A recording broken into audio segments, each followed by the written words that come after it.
So you've probably heard, if you've been with us for the past couple of days, a couple of different party leaders, provincial party leaders. We've spoken about Balarama Homeless. That was yesterday. And then, of course, before that, we had a chance to speak to Éric Duhem from the Conservative Party. So today we thought we'll move it right along, which is good timing-wise, because it was only yesterday that the Canadian Party of Quebec unveiled their 5 principles. COLIN Standish is the leader of that party, and he's on the line right now. Mr. Standish, thanks for being here. Hi, Aaron. Nice to hear from you.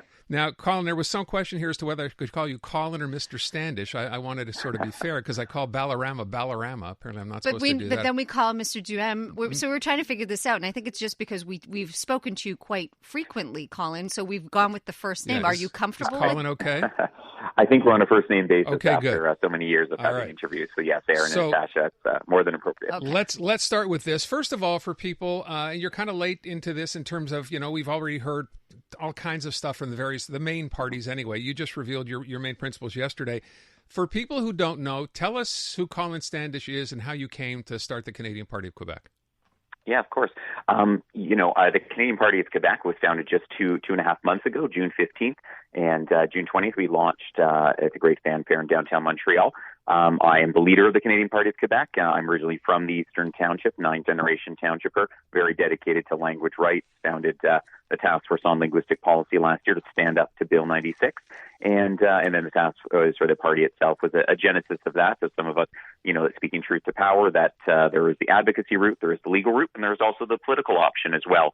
And that's why we founded the party. And as well, it is actually 6 principles, not just 5. So it is rights are rights are rights. So human rights and freedoms, bilingualism, the Constitution, educational choice, prosperity for all Quebecers, and reconciliation. So those are our core bedrock principles. We see our party as a party of principles, not promises that are broken, but principles that dictate everything we'll do once in power.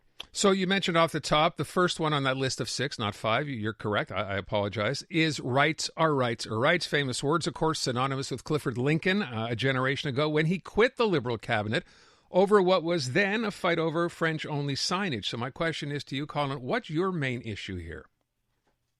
Yes, we have a variety of issues. So once again, in regards to human rights and freedoms in the province, they've been under assault for the last 4 years. Bill 96, Bill 21, Bill 40. They seek to extinguish the English language in the province of Quebec. They cripple all Quebecers in their basic rights and freedoms.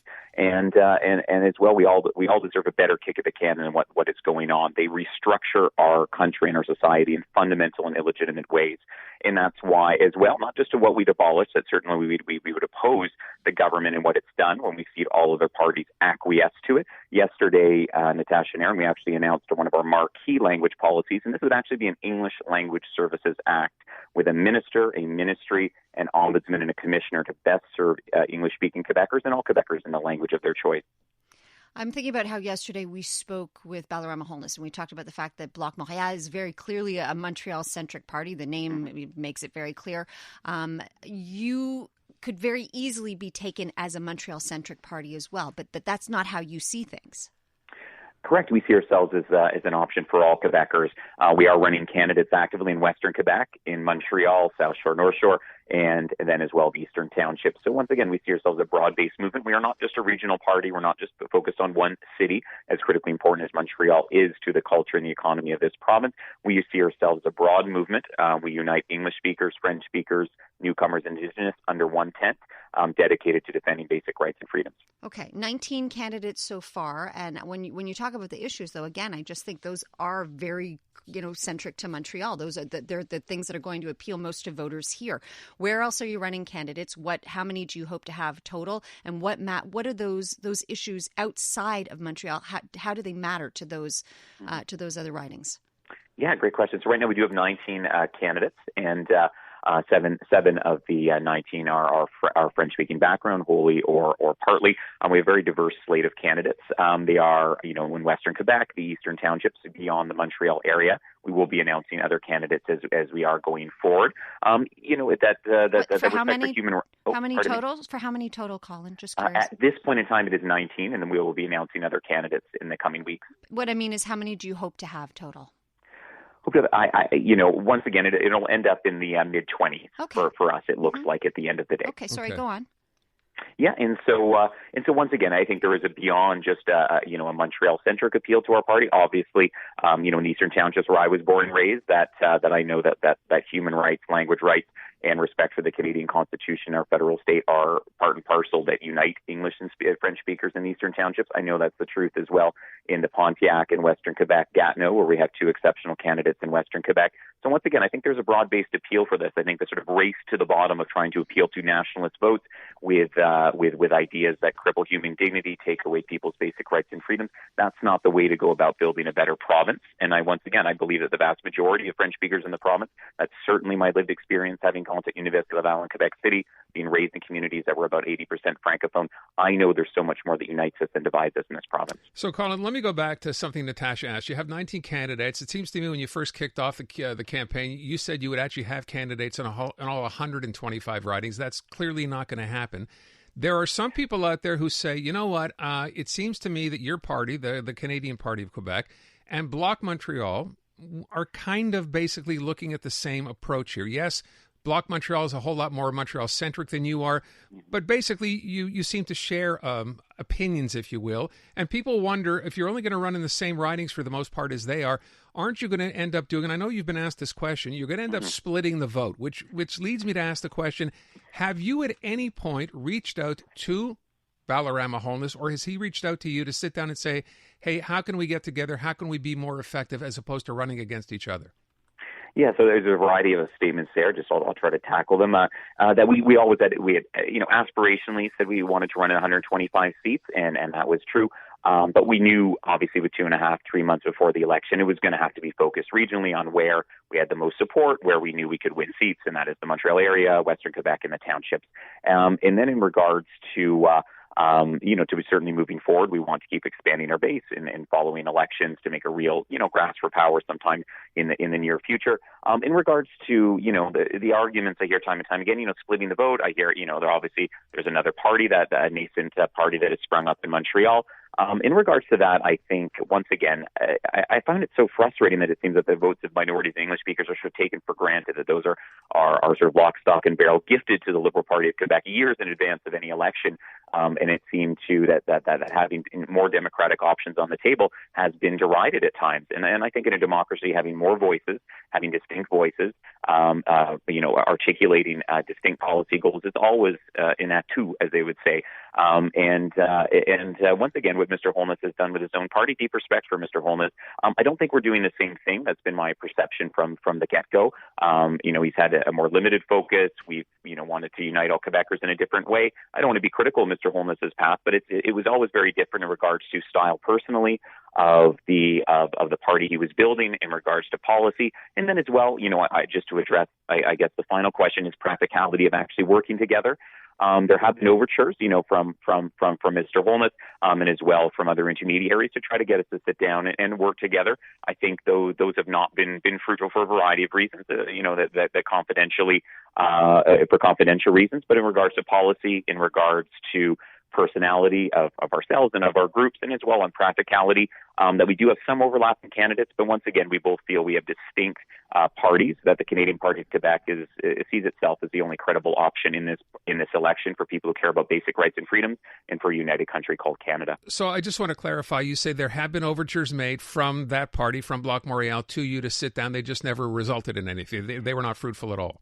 Yeah, that's correct. And there were sort of private discussions. So yes, there's not been, from my end, there was not those overtures, but there were from other individuals, third parties that were honest brokers and other people. And so there were some talks, and in good faith, we've had a few chats, Mr. Holness and I, but once again, doing very different projects for the Canadian Party.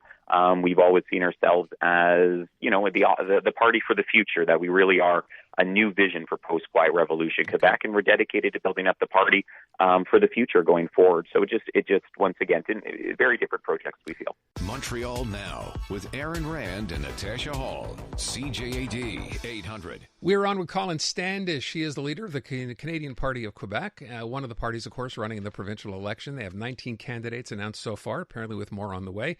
Mr. Standish, See, now I'm having trouble calling him Colin. No, well, we've established we're going with Colin. So in the list of principles yesterday, one of them simply says prosperity for all Quebecers. Now, we've heard from other parties, of course, about tax plans and money being sent and checks. When you say prosperity for all Quebecers, what does that mean and how do you achieve that?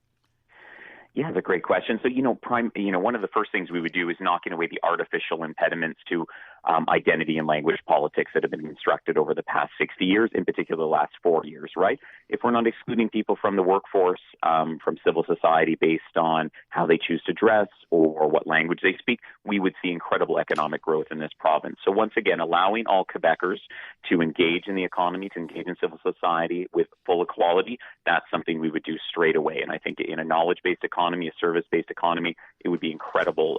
The economic growth we would see as a society. We would see new businesses come here instead of leave. We would see people choose to remain instead of 50% of immigrants who leave within the first 5 years and the 50% of mother tongue Anglophones that have actually left in the past 50 years.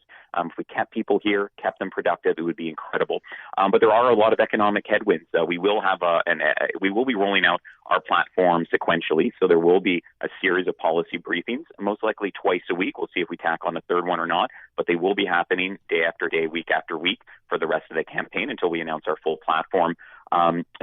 Certainly we have a variety of solutions on the table for the economy and for public finances that have to do with changes to the sales tax. I'm going to wait until we actually do our policy announcement to announce that.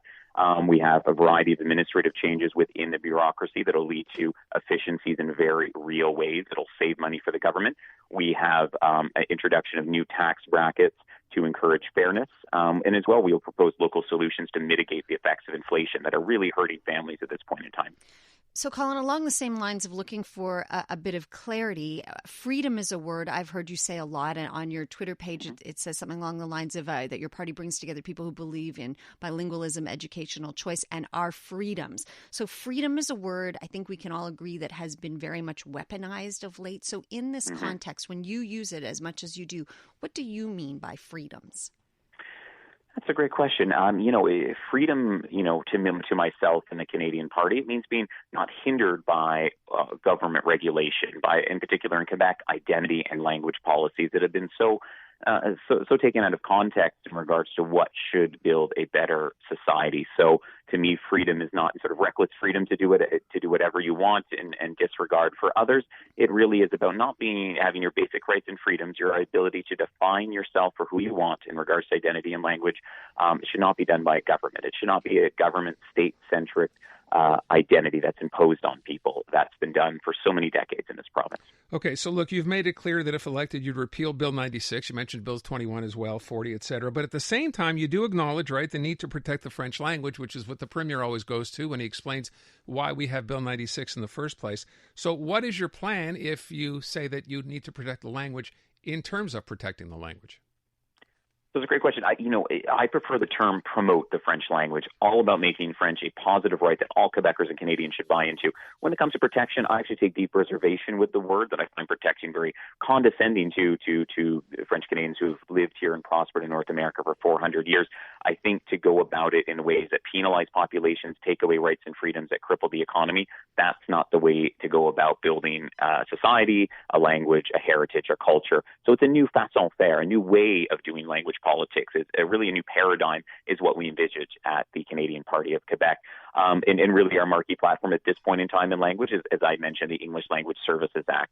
But promoting French in a constructive way is certainly one thing we would do, is a bedrock principle of the party as well. I'm going to ask the question that I know nobody wants, to talk about, like the day after the election, Colin. So let's say the day after the election, we have no way of knowing how things are going to turn out other than all the polls show that it's a runaway victory for the CAQ. But let's say that you don't win any seats. Let's say that it doesn't go so great. Then what? What is next for this party? Regardless of what happens on Election Day or waking up October 4th, I'll be extremely proud of what the Canadian Party has done. And we have really exceptional candidates from across Quebec. We're trying to speak truth to power, give voice to the voiceless, and stand up to what's going on in this province. So I know however, good or bad or ugly we wake up to on October 4th, Pride will be the key word that I think I will feel and other members of the team. I hope all Quebecers, and once again, I encourage people to vote for the Canadian Party of Quebec. We want people to be proud of the decisions they make, to stand up for their basic rights and freedoms, stand up for respect at the ballot box, instead of just holding our nose when we cast our ballot every couple of years, to be proud of what they do. So that's really what I hope that's the feeling I feel, is pride on October 4th. Regardless of outcome, we'll be proud of standing up to wrongs, to trying to right those wrongs, and ensuring that that Quebecers can live here peacefully, that I'm a ninth-generation Quebecer, that my sons or daughter, I'm not currently a father yet, but that they can live in peace in this province. That's what I hope on October 4th. I feel. I love that as a feeling, and pride is something we should all feel. But then practically speaking, I need to know, does the party continue? Is this an ongoing thing, Colin? Yeah, and I guess I answered in more of a global context, but yeah, on the brass tacks of the party, we certainly within the party are trying to build this up, right? And so financially, we just hit the metrics to get matching funds for the government, so you actually get $100,000 if you hit the right metrics. Every vote, another reason to vote for us if you believe in the party, is that $1.71 per vote will go to the party every year to build up this party. So if we get a large number of votes, regardless of the outcome, that helps finance the party over time. So we really do have a vision for actually building this up in a very substantial manner to contest following elections. This is not a one-shot deal. This really, we do have a very fundamental plan financially in regards to our communication strategy, in regards to the administration of the party, is to make this, we hope, a real to really contest for power in coming elections. Okay. So to that end, let me ask you, what would you consider to be a successful outcome for your party in this election? That's a great question, Aaron. Success, I think it goes back to the pride comment I made. It really is bringing forth policies that connect with Quebecers that have been felt excluded. Many English speakers, many minorities have felt so downtrodden for so many years, and to really stand up for our right to be respected as Quebecers and Canadians. No, but you're doing that. We get that. That's part of why your party exists. But what's successful? 1 seat, 2 seats? How many? You must have an idea in your head. Once again, winning seats, it will obviously be a success for us, right? So any seat, 1 seat would be an incredible success. Okay. We We really see all our candidates as future members of the National Assembly. So to give a number, but once again, any victory would be incredible. But regardless of the outcome, we'll certainly be, once again, as I said, very proud of what we stood for. So we've been talking a lot about Anglos, and obviously a lot of our audience, the bulk of it is an Anglo audience. But I need to ask the question, what is your message? Because let's face it, there's some people, Franco-Quebecers, who are not that thrilled perhaps with the CAQ either, are looking at parking their votes somewhere else. So what is your message to French-speaking Quebecers who look at your party, and we've heard this phrase before, and think of you as nothing more than, as angry phones as they're described? What do you say to them? Well, certainly, we want to include all Quebecers, French-speaking, English-speaking, newcomer, Indigenous. As I mentioned before, 7 of our candidates of the 19 are wholly or partly of French-speaking backgrounds. We're really proud to build a diverse coalition. So once again, our bedrock principles, the one I mentioned before, are very popular with French speakers that I know, and being, once again, born and raised in rural Quebec, a village that was over 80% Francophone, I know there's so much more that unites us than divides us. And so I'm confident that Francophones can look at our principles, we'll look at our policies, and eventually look at our platform and say, yes, this represents a better Quebec for myself and my family as well. So I'm confident it's not just an Anglo-centric party or angry phones. We find it so frustrating and indeed hurtful when we hear these things, because we really don't see ourselves, the Canadian Party, as that. I will ask you one thing, and I'm kind of, half tongue-in-cheek here. Everybody else, the major parties have so far made a lot of announcements on taxes. Are you planning to send out checks to everyone if elected?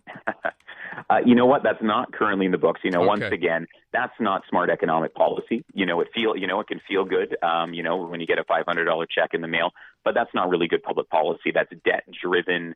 It seems like buying a vote, to be honest. And it's not the kind of public policy I subscribe to grow the economy by knocking down artificial impediments, identity and language, and economic development. That's what I would do, is grow the economy in fundamental ways, make sure Quebecers are happy and healthy as well by fixing healthcare and education. So that's what I would do. I'm not going to buy people off with checks. I'm going to stand up for their basic rights and freedoms and ensure that they are not crippled by the government that's sending them $500 in the mail. I'm just curious. You mentioned you have some Francophones that will be running as the 19 candidates that you've announced so far. How's it looking for women and minorities? Women, we have a variety of female candidates and minorities as well. We have several Jewish candidates. I believe it's 3 at this point in time of the 19 female candidates. Just to do a quick numbers check, I believe it's 4 at this point in time. We do have a Spanish-speaking individual, Danilo in Velasquez in Gatineau, who's from Nicaragua. So we try to have a diverse coalition of people, and as well the people within it, even though the majority would be English speaking, are from a variety of ethnic backgrounds. So once again, we are very proud to have a diverse slate. We encourage people to approach us, that you can apply to be a candidate for the Canadian Party still. Time is running out. You really have 2.5 weeks to get your signatures. It requires 100 signatures from local electors to be on the ballot. So if there are people out there listening, there still is time to run for the Canadian Party in seats that we actually plan or know we can win in potentially. Last question, Colin, we got to let you go. I want to know what your take is, your opinion on that editorial cartoon that ran that shows the René Lévesque poster. Yeah, no, that's been blowing up a lot. Once again, it's sort of what is it? It's a mountain out of a molehill. That's the expression I'm looking for. Deep respect for Mr. Lévesque and many things that he brought to the table.